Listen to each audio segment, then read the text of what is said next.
C'est connu, le gouvernement américain s'inquiète de la loi québécoise sur la protection du français.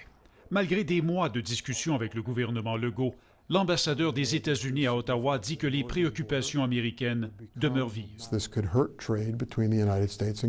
En entrevue à TVA Nouvelles, David Cohen affirme que la loi 96 pourrait nuire au commerce entre les États-Unis et le Canada. Adoptée en 2022, la loi forcera les entreprises à afficher 2 fois plus de français que d'anglais. Québec a remis à plus tard l'imposition de nouvelles règles pour les électroménagers, mais le gouvernement Legault dit ne pas avoir l'intention de reculer.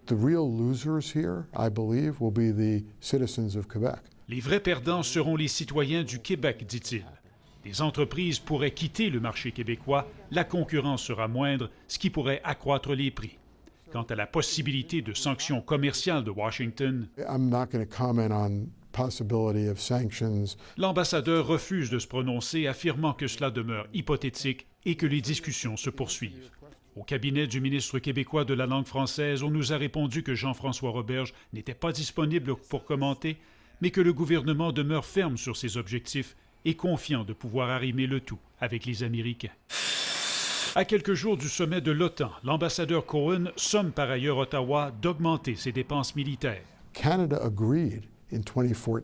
Il rappelle que le Canada s'est engagé en 2014 à consacrer l'équivalent de 2 % de son produit intérieur brut aux militaires. Or, le plan du gouvernement Trudeau amènera le Canada à 1,76 % d'ici la fin de la décennie. Ce n'est pas suffisant, dit-il. Nous avons également questionné l'ambassadeur Cohen, un démocrate, sur la performance de Joe Biden au débat de jeudi dernier.